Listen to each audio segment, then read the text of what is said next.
Hello friends, आज हम शुरू कर रहे हैं क्लास 12th एनसीईआरटी का 15th chapter biodiversity and conservation.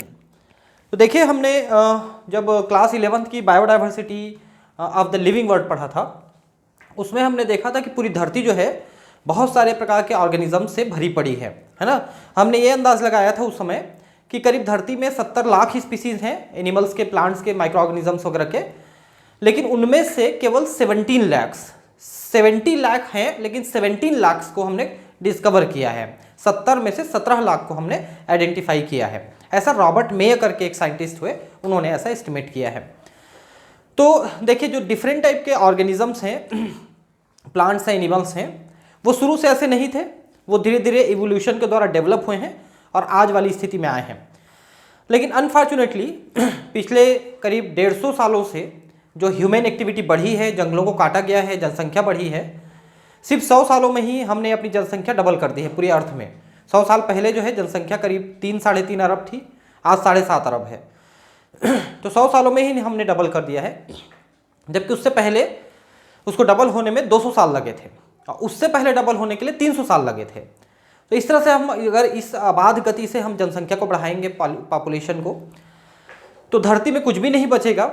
ना तो जंगल बचेंगे, ना खेत बचेंगे, और मानव को ना तो खाना मिल पाएगा, ना तो काम मिल पाएगा, और इसलिए फिर वो पॉपुलेशन धीरे धीरे अपने आप कम भी हो जाएगी। वैसे तो नेचर जो है अपने अकॉर्डिंग कुछ तरीके से वो कम कर लेती है पॉपुलेशन को, लेकिन मानव जो है कुछ ना कुछ तरीके से बचते चला आ रहा है, ऐसा हो जा रहा है।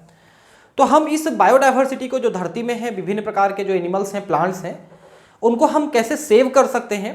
क्योंकि आपको मालूम है, जैसे कि हम इंडिया की बात करें तो इंडिया में एक समय में जंगलों में बहुत सारे चीता जो होते थे वो दौड़ते मिलते थे हमको, चीता। लेकिन आज जो है भारत के जंगलों से चीता खत्म हो चुके हैं, वो सिर्फ साउथ अफ्रीका के जंगलों में आपको चीता मिलते हैं। वैसे बहुत सारे और एनिमल्स हैं। एक समय में आज से करीब 150 साल पहले तक डोडो नाम की एक बर्ड हुआ करती थी, लेकिन आज वो बर्ड विलुप्त हो चुकी है। तो ऐसे जो है बहुत सारे एनिमल्स और प्लांट्स जो है धीरे धीरे एक्सटिंक्ट हो रहे हैं और ये दोबारा पैदा नहीं होने वाले हैं।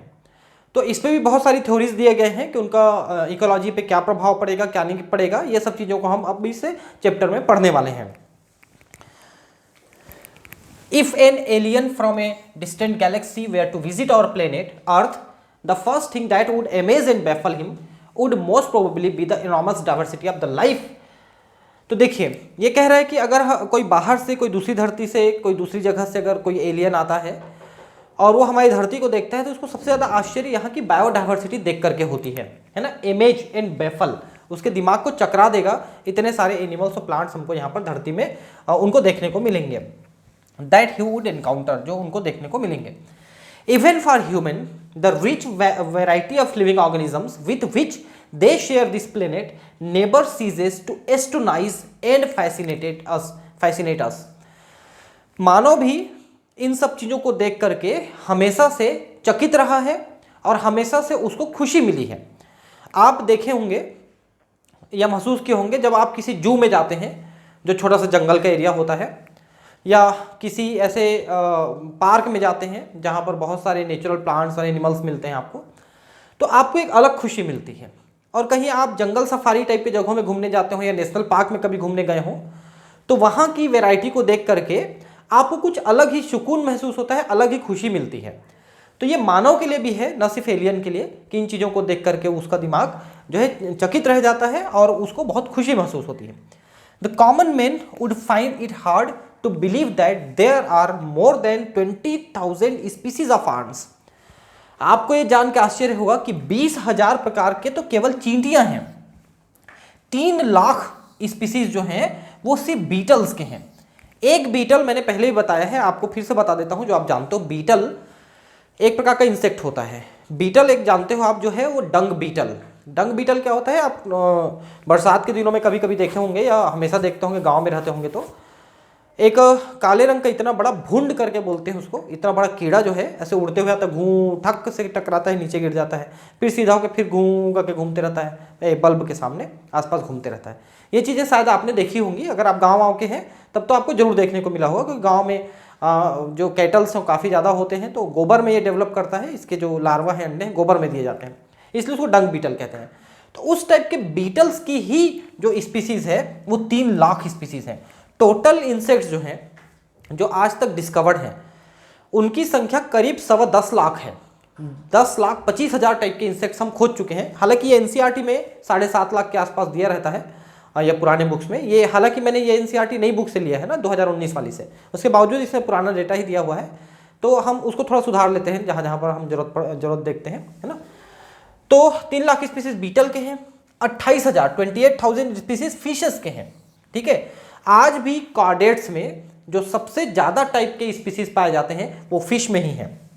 And nearly 20,000 species of orchids. Orchids क्या है मैंने पहले बहुत बार बताया है, ये एपीफाइट्स प्लांट हैं। एपीफाइट क्या होते हैं? ऐसे प्लांट्स जो दूसरे प्लांट्स के ऊपर उगते हैं, ठीक है, और ये उनके ऊपर चिपके रहते हैं, उगे रहते हैं, लेकिन उनमें से कोई चीज़ एब्जॉर्ब नहीं करते। ये अपने रूट्स जो हैं हवा में लटका के रखते हैं, ऐसे हरे कलर के रूट्स होते हैं, ग्रीन कलर के, उसी से वो मॉइस्चर एब्जॉर्ब कर लेते हैं, फोटोसिंथेसिस कर लेते हैं। उनके रूट के सेल्स में एक स्पेशल टिश्यू होता है जिसको हम कहते हैं वेलामेन टिश्यू, और वेलामेन टिश्यू मॉइस्चर एब्जॉर्ब करता है हवा से। इस टाइप का काम ये ऑर्किड करते हैं। सबसे छोटी सीड ऑर्किड में पाई जाती है।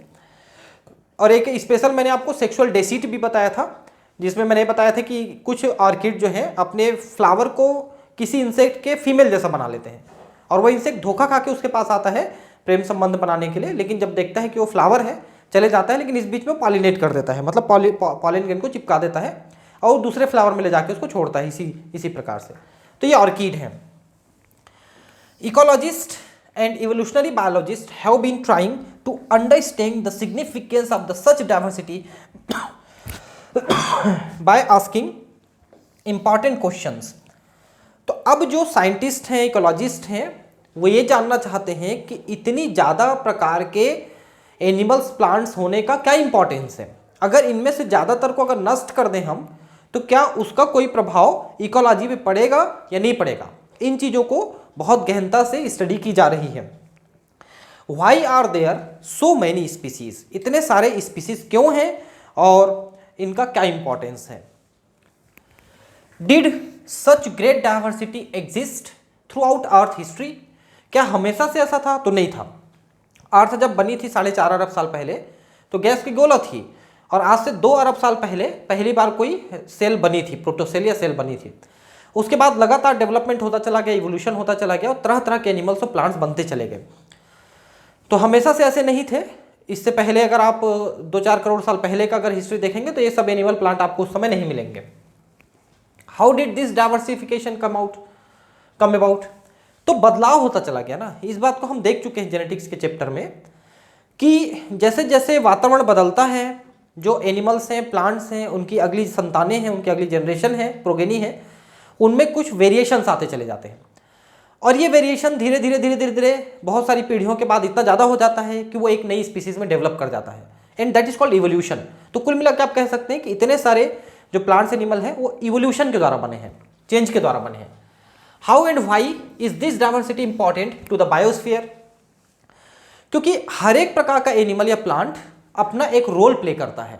जो इकोलॉजी है, इकोसिस्टम है, उसको चलाने में, उसको रन करने में हर स्पीसीज का अपना एक पार्टिकुलर रोल है।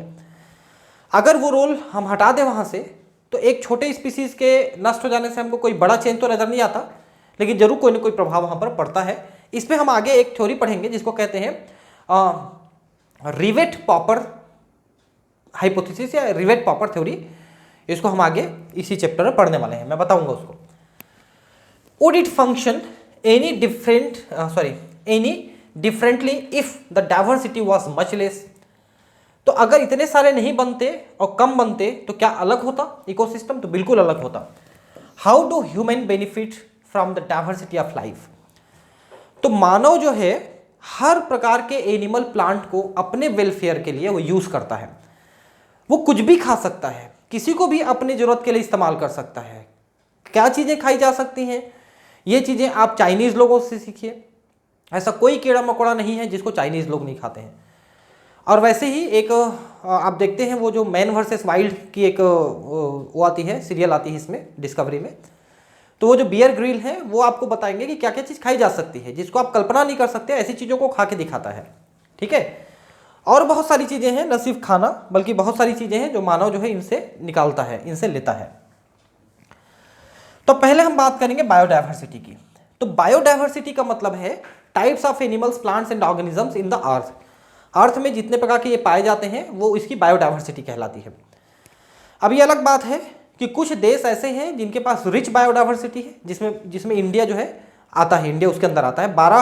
12 ऐसे कंट्री हैं, देश हैं जिनकी बायोडाइवर्सिटी काफ़ी रिच है। उनके पास बहुत सारे प्लांट्स एनिमल्स की स्पीसीज पाई जाती है, जिसमें भारत एक है 12 में से, 12 में से।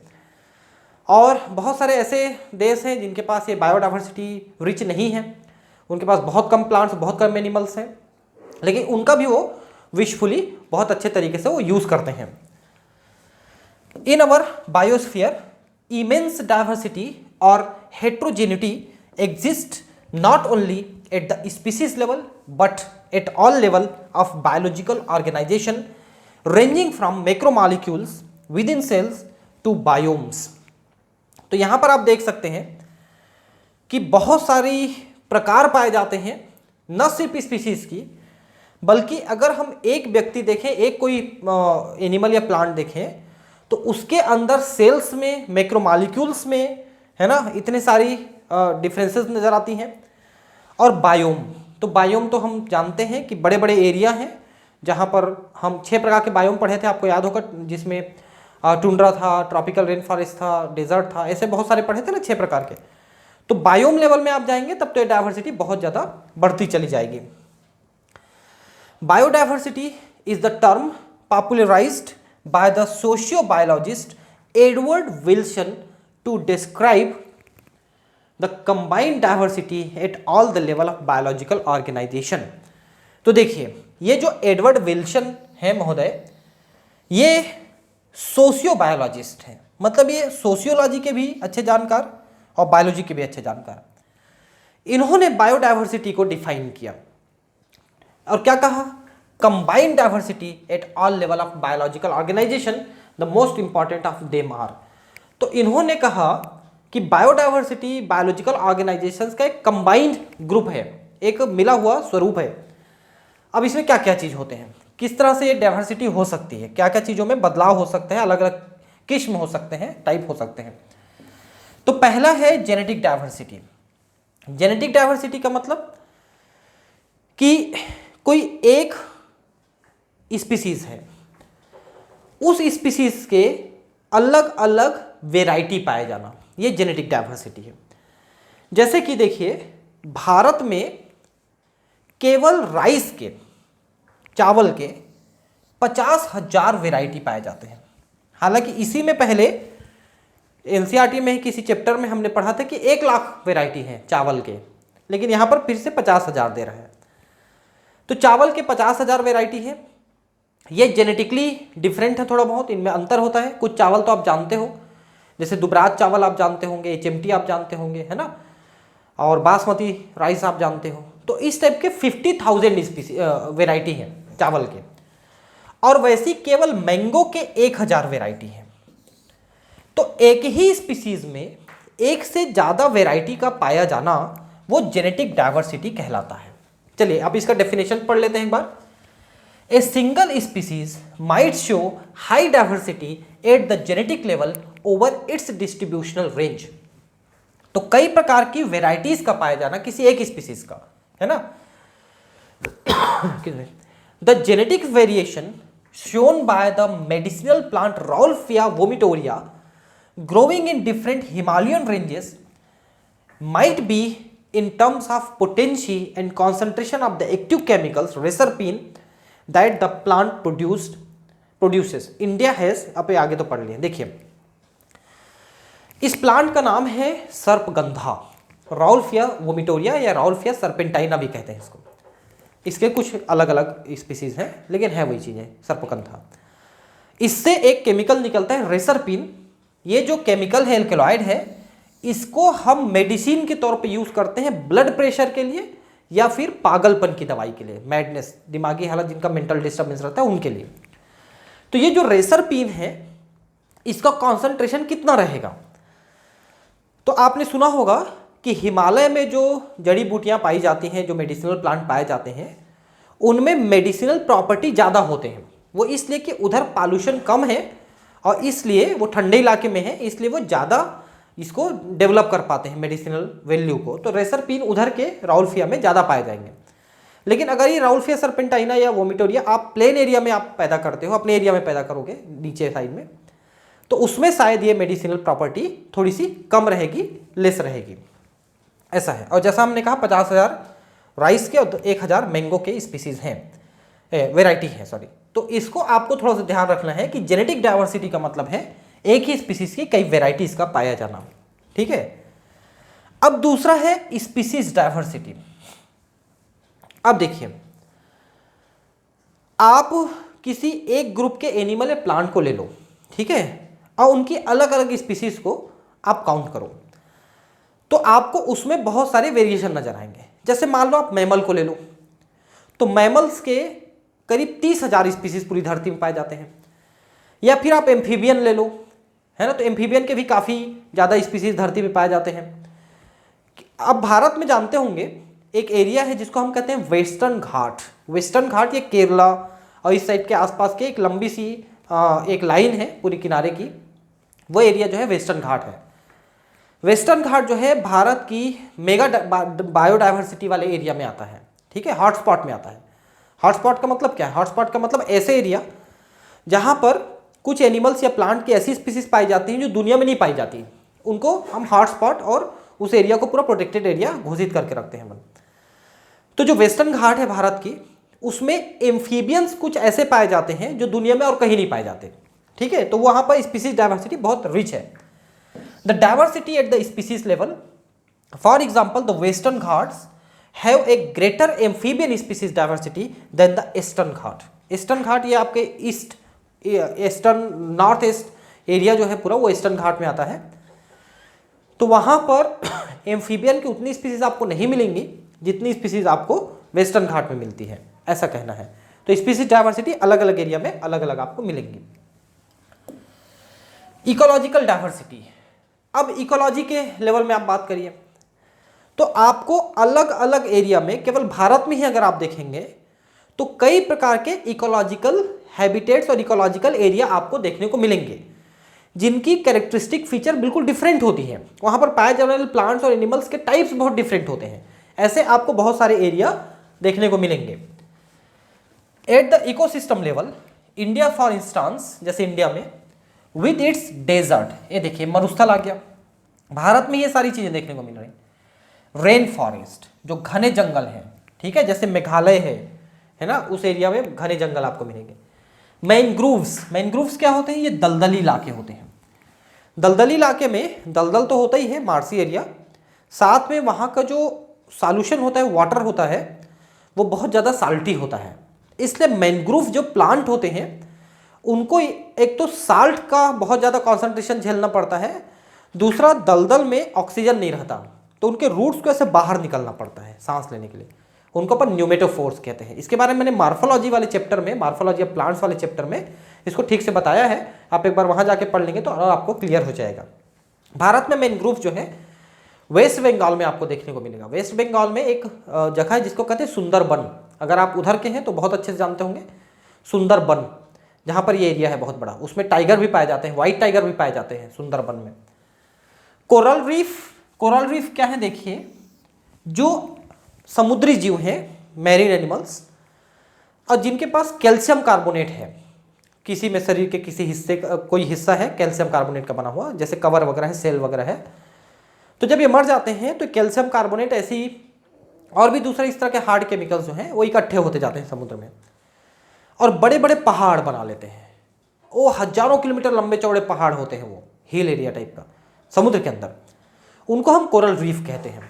कोरल रीफ अपने आप में एक बहुत रिच बायोडाइवर्सिटी वाला एरिया होता है, क्योंकि उस पहाड़ में जो केविटीज़ होते हैं उनमें एंटर करके बहुत सारे एनिमल्स और प्लांट्स अपना घर बना लेते हैं।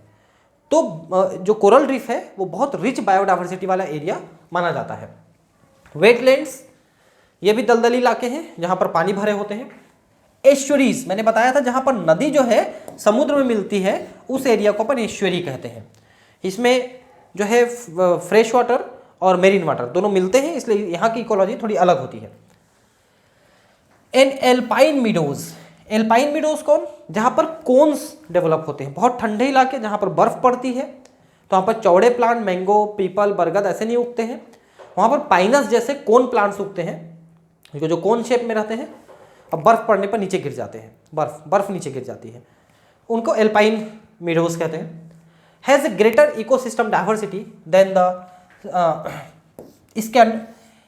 Scandinavian country like Norway. तो भारत में ये जो एरिया हमने बात किया वो नॉर्वे, ये स्कैंडिनेवियन कंट्री है नॉर्वे, ठीक है, वहाँ की तुलना में भारत में बायोडाइवर्सिटी बहुत रिच है। जैसा मैंने आपको पहले ही बताया है कि पूरी दुनिया में 12 ऐसे कंट्रीज़ हैं, 12 ऐसे कंट्रीज़ हैं जो बहुत रिच बायोडाइवर्सिटी वाले हैं, जिसमें भारत आता है, ब्राज़ील आता है, नॉर्थ यूएसए आता है ना। इनमें से एक भारत भी रिच बायोडाइवर्सिटी वाला कंट्री है। It has taken millions of years of evolution to accumulate this rich diversity in the nature. ये मिलियंस लिखा है, 1 मिलियन में 10 लाख, और मिलियंस कहेंगे तो कुछ लाख ही हो रहा है। तो मैं आपको बता दूं, न सिर्फ मिलियंस बल्कि बिलियंस ईयर्स, ठीक है, बिलियन तो कहना मुश्किल है लेकिन कई करोड़ साल आप बोल सकते हैं लग गया है इतने सारे एनिमल्स और प्लांट्स के टाइप्स को बनने में। But we could lose all that wealth in less than 2 centuries if the present rates of species losses continue. पिछले 100-150 सालों में जब जनसंख्या बहुत तेजी से बढ़ी, हमने जंगलों को काटना शुरू कर दिया, घर बनाना शुरू कर दिया, खेत बनाना शुरू कर दिया, तो हमारी ये जो रिच बायोडाइवर्सिटी है खत्म होने लग गई। जो करोड़ों सालों में बना है वो कुछ सालों में ही नष्ट हो सकता है। अगर हम आज वाली जो क्रियाएं कर रहे हैं वो कंटिन्यू करेंगे तो अगले 50-100 सालों में ही सारी डाइवर्सिटी जो है वो नष्ट हो जाएगी। वैसे से हो नहीं पाएगा, पता है क्यों? क्योंकि अगर प्रकृति से हम ज़्यादा खिलवाड़ करने लगते हैं ना, तो कोई ऐसी बड़ी आपदा आती है जो बहुत सारी जनसंख्या को लेके खत्म कर देती है। जैसे सुनामी आ जाएगा, कोरोना वायरस फैल गया, कोई और बीमारी फैल जाएगी, है ना, भूकंप आ जाएगा, ज्वालामुखी फूट जाएगा। प्रकृति जो है हर प्रकार के एनिमल्स या प्लांट्स की जो जनसंख्या है, पॉपुलेशन है, उसको लिमिटेड करने की क्षमता रखता है। हम आज प्रकृति के साथ बहुत ज़्यादा खिलवाड़ कर रहे हैं, लेकिन ये एक दिन ऐसा आएगा जब पूरी जनसंख्या को नष्ट कर दिए 1 मिनट में। Biodiversity and its conservation are now vital environmental issues of international concern as more and more people around the world begin to realize the critical importance of biodiversity for our survival and well-being on this planet। तो पिछले 100 सालों में वैज्ञानिकों ने इस पे ध्यान देना शुरू किया कि बायोडाइवर्सिटी अगर इस तरह से नष्ट हो जाएगा तो हमारा जीना मुश्किल हो जाएगा, और ये दुनिया वालों को बताया गया और जो स्कूल हैं, कॉलेज हैं, उनकी सिलेबस में लागू की गई, एनवायरमेंटल स्टडीज़ लागू की गई। तो आज एक छोटे से बच्चे से लेकर के बड़े तक हर किसी को मालूम है कि एक पेड़ लगाने का क्या इंपॉर्टेंस है और एक पेड़ काटने का क्या नुकसान है। तो अगर इस तरह से लोग रियलाइज़ करते जाएंगे ना और पेड़ काटना बंद कर देंगे, एक्चुअली मैं बताऊं, पेड़ ना लोग नहीं काटते हैं, सिटीजन नहीं काटती है पेड़, पेड़ को जो है ठेकेदार काटते हैं, जो ठेका लेते हैं, जो है ना पेड़ काटने का, वो गवर्नमेंट की तरफ से ही मिलता है उनका, वो लोग काट देते हैं। तो मान लो 1 लाख पेड़ काटने का ठेका मिला तो 2 लाख काट देते हैं, है ना।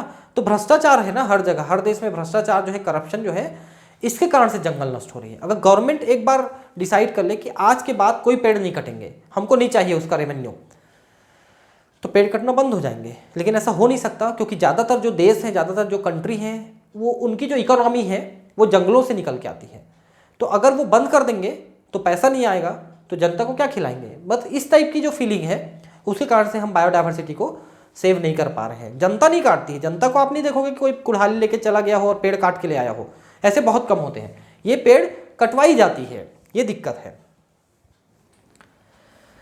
How many species are there on the earth and how many in India. अब इसका एस्टिमेट कैसे होगा? तो कुछ साइंटिस्ट ने अपने हिसाब से एस्टिमेट किया है। जैसे मैं रॉबर्ट मे की हमेशा बात करते रहा हूँ, उन्होंने कहा कि पूरी धरती में 70 लाख हैं, हमने उसमें से 17 लाख को खोजा है, 70 में से 17 लाख को खोजा है।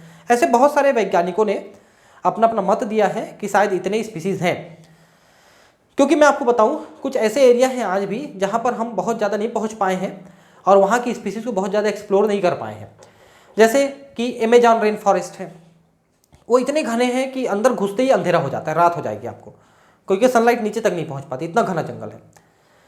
या फिर जो समुद्र है, समुद्र की बहुत गहराई है, सबसे ज़्यादा गहराई 11 किलोमीटर गहरी है नीचे, जिसको अपन मैरियाना ट्रेंच कहते हैं, मैरियाना गर्त, वो 11 किलोमीटर गहरी है, प्रशांत महासागर में है, पैसिफिक ओशन में। तो इतनी गहराई में समुद्र में नहीं पहुंच पाए हैं। तो इन जगहों पे जब तक हम नहीं पहुंचेंगे, हमको सारे स्पीसीज़ का जो है हम डिस्कवरी नहीं कर पाएंगे। तो हमने अभी तक सिर्फ 20-22% स्पीसीज ही डिस्कवर किए हैं जो धरती पे पाए जाते हैं, ऐसा एस्टिमेट है ज़्यादातर साइंटिस्ट का।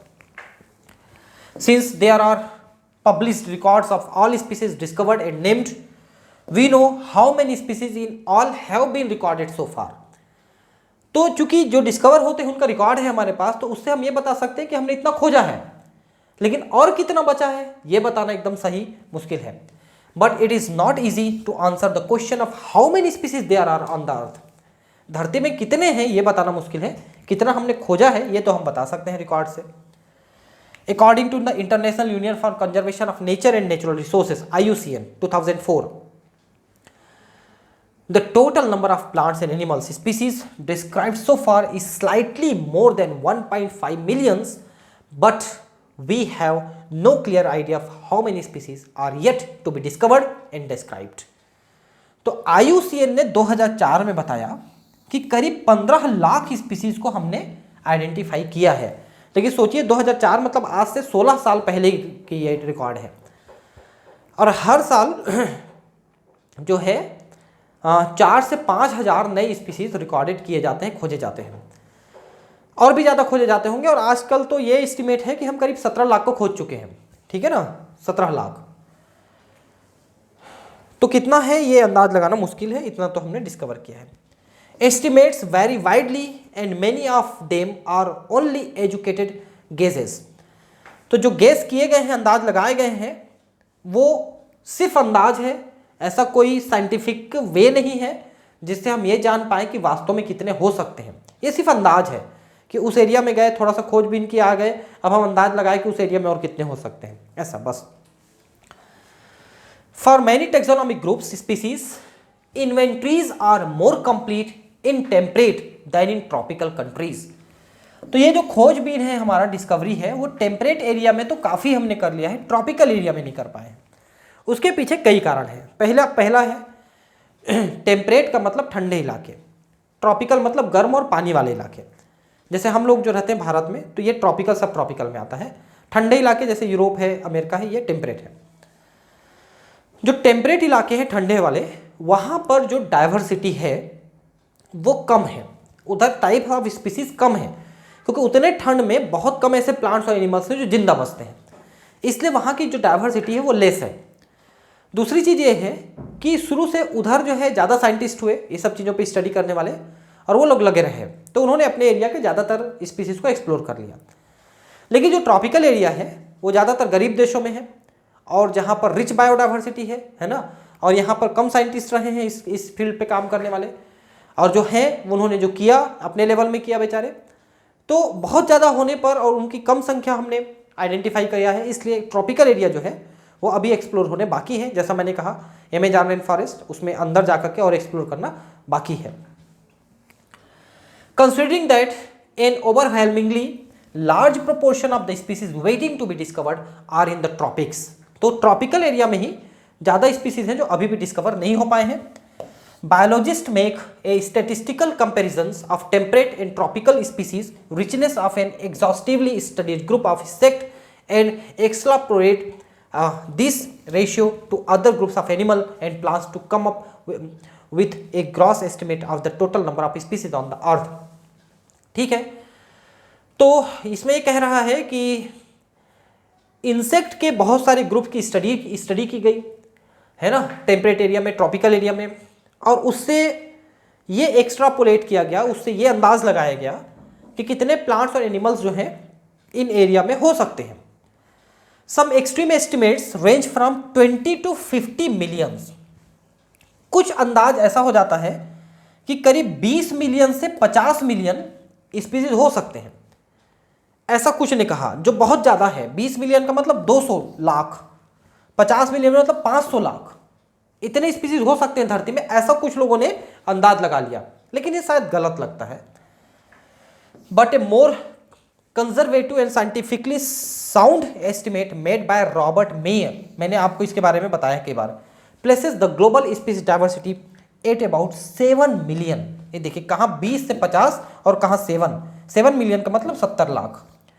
तो 70 लाख स्पीसीज होंगे धरती पे, ऐसा रॉबर्ट मे ने अंदाज लगाया है।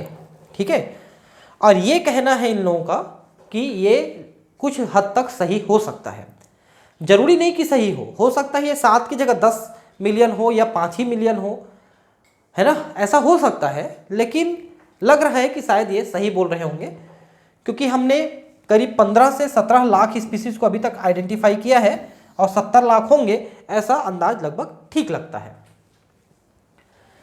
Let us look at some interesting aspects about Earth's biodiversity based on the currently available species inventories।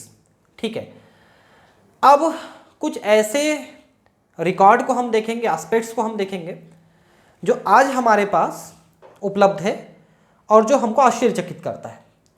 More than 70% of all species recorded are animals, while plants including algae, fungi, bryophyta, gymnosperm, angiosperm comprises no more than 22% of the total। अब देखिए total जितने भी species हमने identify किए हैं plant के और animal के, 17 लाख स्पीसीज मान लो या 15-17 लाख, उनमें से 70% स्पीसीज एनिमल्स हैं, 70% स्पीसीज एनिमल है।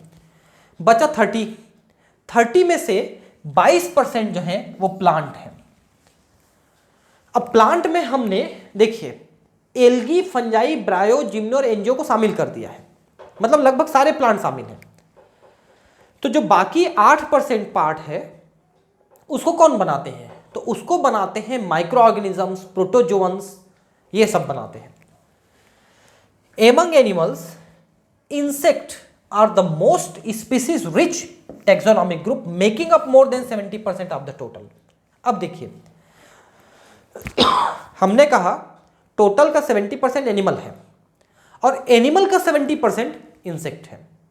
ठीक है, इतने ज़्यादा इंसेक्ट पूरी धरती पाए जाते हैं। अगर आप घूर घूर के अपने आसपास देखोगे थोड़ा सा भी तो आपको 2-4 इंसेक्ट घूमते हुए दिख जाएंगे। चींटी है, मच्छर है, मक्खी है, या इस टाइप के और छोटे मोटे फ्लाई वगैरह आपको घूमते हुए मिल जाएंगे। इंसेक्ट जो हैं धरती पे इतने ज़्यादा सक्सेसफुल एनिमल क्यों हैं? क्योंकि उन्हीं के सबसे ज़्यादा टाइप्स ऑफ स्पीसीज पाए जाते हैं और वही बहुत तेज़ी से ग्रो भी कर जाते हैं। तो उसके पीछे सबसे बड़ा कारण है उनकी बॉडी के ऊपर क्यूटिकल का एक लेयर रहता है, काइटिन का बना हुआ क्यूटिकल का एक लेयर होता है। वो उनको बहुत एडवर्स एनवायरमेंटल कंडीशन में भी जिंदा रखने में मदद करता है। दूसरा, इनका जो रेस्पिरेटरी सिस्टम है वो स्पेशल बना होता है, जिसको हम कहते हैं ट्रेकी एंड स्पाइरिकल्स। इसको मैंने पढ़ाया है रेस्पिरेटरी सिस्टम में, आप थोड़ा सा वहाँ जाके पढ़ लेंगे। तो ये 2 स्पेशलिटी है इनके पास, एक तो क्यूटिकल का लेयर है बॉडी में वो बचाता है, दूसरा इनके पास स्पेशल रेस्पिरेटरी सिस्टम है वो इनको थोड़ा ज़्यादा एफिशिएंट बनाता है। और इसी कारण से इंसेक्ट जो हैं वो इवॉल्व होते चले गए, तरह तरह के बनते चले गए। और आज दुनिया में ऐसे कोई जगह नहीं है जहाँ पर कोई ना कोई प्रकार का इंसेक्ट ना पाया जाता हो, चाहे वो पानी हो, आकाश हो, धरती हो, समुद्र हो, ये जो है बर्फ़ हो, गर्म पानी हो, ठंडा पानी हो, कहीं पर भी आपको कोई न कोई प्रकार का इंसेक्ट आपको देखने को जरूर मिलेगा। That mean out of every 10 animals on the planet 7 are insect, मतलब 10 एनिमल अगर आप एक साथ रखते हो तो उसमें से 7 इंसेक्ट रहेंगे। Again how do we explain this enormous diversification of insect? क्यों ऐसा है? मैंने अभी बताया the number of the fungi species in the world is more than the combined total of the species of fish, amphibian, reptile and mammals. ये देखिए धरती में जितने प्रकार के फिश, एम्फीबिया, रेप्टाइल और मैमल, इन सबको जोड़ दो, उनको एक तरफ रखो और अकेले फंजाई को एक तरफ रखो, तो भी फंजाई की जो स्पीसीज है वो ज़्यादा हो जाएंगे। ऐसा है। In figure 15.1 biodiversity is depicted showing species number of the major taxa. ये देखिए, अब इसको देखिए कैसा हो रहा है। ये इनवर्टिब्रेट्स हैं, है ना। इनवर्टिब्रेट में आप देखिए कि ज्यादातर पार्ट को बनाए हुए हैं इंसेक्ट, ठीक। उसके बाद काफी बड़े हिस्से को मोलस्क भी बनाए हुए हैं, ठीक है। क्रस्टेशियन, ये आर्थ्रोपोड एनिमल है, क्रस्टेशिया, जिसमें झींगा मछली आता है, प्रॉन, जिसको आप शायद खाए भी होंगे। ये वाइट वाला पार्ट जो दिख रहा है, और अदर एनिमल ग्रुप। अब बाकी बचे जो जितने भी इन्वर्टिब्रेट्स हैं, इन्वर्टिब्रेट कहाँ से शुरू होते हैं? ये समझ लो कि पोरीफेरा से, अगर आप प्रोटोजोआ को लेंगे तो वो भी शामिल कर सकते हैं, वहां से लेकर के कॉर्डेटा से पहले इकाइनोडर्मेटा तक पूरे 9 फाइलम जो हैं, साथ में उसके माइनर फाइलम भी हैं 2-3 कम से कम, उन सबको अगर शामिल कर लें तो ये सब इन्वर्टिब्रेट्स आते हैं। तो इन्वर्टिब्रेट में आप देख सकते हैं बहुत सारा एरिया केवल इंसेक्ट, और काफ़ी ज़्यादा एरिया मोलस्का और क्रस्टेशियन। उसके बाद बचे हुए बाकी जो है बेचारे, वो इतने सारे एरिया में मिलते हैं आपको। वर्टिब्रेट में आप देखिए पूरा 50% वर्टिब्रेट केवल फिश है। मैंने आपको बताया था ना कि धरती पे जितने भी वर्टिब्रेट कॉर्डेट्स हैं उनमें फिश की संख्या, उनके स्पीसीज की संख्या सबसे ज़्यादा है। एक चीज़ और बता दूं कि हम जो एरा पढ़े थे, पैलियोजोइक, मिसोजोइक, सीनोजोइक, ये सब एरा पढ़े थे ना, तो एक एरा था, हम अभी जिसमें है वो सीनोजोइक एरा है, उससे पहले मिसोजोइक था, उससे पहले पैलियोजोइक था। तो जो पैलियोजोइक एरा था ना, उसमें धरती में फिश जो है पूरे भरे पड़े थे, सब तरफ फिश ही फिश नजर आ रहे थे। It was the golden age of fish. आज भी कॉर्डेट में जो सबसे ज्यादा टाइप की स्पीसीज हैं वो फिश के हैं, आप देख सकते हैं 50% पार्ट फिश बना रहे हैं, है ना। उसके बाद एक काफी बड़ा एरिया आप देख सकते हैं बर्ड ने घेरा है, उससे थोड़ा सा कम रेप्टाइल, उससे थोड़ा कम मैमल, और लगभग बराबर एम्फीबियन का है। तो एक तरफ फिश है और बाकी तरफ बाकी 4 हैं, क्योंकि वर्टिब्रेट्स में 5 होते हैं, फिश, एम्फीबिया, रेप्टिलिया, बर्ड्स और मैमल्स। तो बाकी 4 एक तरफ और फिश एक तरफ, इतने सारे हैं। प्लांट्स में आप देखिए, प्लांट्स में आप फंजाई को देखिए, आधा तो नहीं लेकिन करीब करीब 40% पार्ट, उससे ज़्यादा ही पार्ट फंजाई घेरा हुआ है, और लगभग 40% पार्ट, उतना ही पार्ट एंजियोस्पर्म घेरे हुए हैं, ठीक है।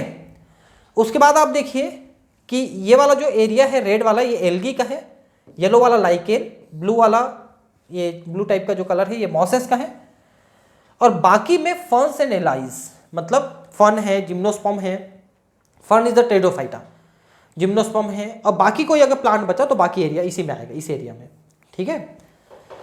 तो आज धरती में सबसे ज़्यादा फंगस और एंजियोस्पर्म पाए जाते हैं। ये गोल्डन एज कहलाता ही है एंजियोस्पर्म का। फंगस तो बहुत छोटे ऑर्गेनिज्म हैं जो कहीं कहीं पर डेवलप करते हैं, लेकिन एंजियोस्पर्म तो बड़े प्लांट है ना। तो धरती पे आज जिनका राज है वो एंजियोस्पर्म है। तो इस तरह से 3 यहाँ पर आपको पाई चार्ट दिखाया है, एक इन्वर्टिब्रेट, वर्टिब्रेट और तीसरा प्लांट का।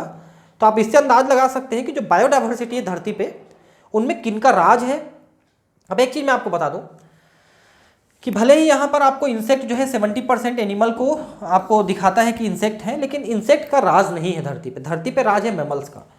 मैमल्स जैसा चाहते हैं वैसा रहते हैं, और उस पर सबसे ज़्यादा जो राज कर रहा है वो आप है, हम है, ह्यूमन बॉडी, ठीक है। तो राज जो है आज एंजियोस्पर्म और मैमल्स का है धरती पे। It should be noted that these estimates do not give any figures for prokaryotes. ध्यान रखेंगे इसमें हमने बैक्टीरिया को शामिल नहीं किया है, क्योंकि bacteria, mycoplasma, blue green algae, इनके कितने वेराइटीज हैं ये अंदाज लगाना मुश्किल है। क्योंकि बैक्टीरिया ऐसी चीजें हैं, ऐसे ऑर्गेनिज्म हैं जो बहुत जल्दी म्यूटेट करते हैं, बहुत जल्दी अपने नए रूप में आ जाते हैं। तो कितने प्रकार के बैक्टीरिया हैं, हम उनके सिर्फ शेप वगैरह के आधार पर क्लासीफाई करते हैं कि कोकस है गोल वाले, लंबे वाले, रॉड से बैसिलस है ना, कामा वाले वाइब्रियो हैं, स्पाइरिलम है, ऐसे हम सिर्फ शेप के आधार पे क्लासीफाई कर सकते हैं। लेकिन उनके अंदर कितने प्रकार के स्पीसीज हैं, जीनस हैं, ये अंदाज लगाना मुश्किल है। इसलिए इस कैलकुलेशन में हमने प्रोकैरियोट को, बैक्टीरिया और ब्लू ग्रीन एल्गी, माइक्रोप्लाज्मा को शामिल नहीं किया है। Biologist are not sure about how many prokaryotic species there might be. वही मैंने कहा ना कि इतने स्पीसीज हैं, अंदाज लगाना मुश्किल है।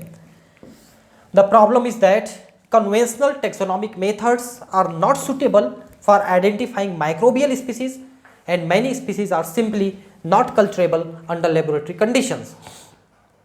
ठीक है, तो जो माइक्रोबियल स्पीसीज हैं उनको आइडेंटिफाई करना मुश्किल है, जो हम जिस तरह सिस्टम यूज करते हैं। और बहुत सारे तो ऐसे स्पीसीज हैं जिनको हम लेबोरेटरी में कल्चर भी नहीं कर पाते हैं, है ना। वो सिर्फ नेचुरल कंडीशन में कल्चर होते हैं या ग्रो करते हैं, जैसे किसी के शरीर के अंदर, है ना, वो ग्रो करते हैं।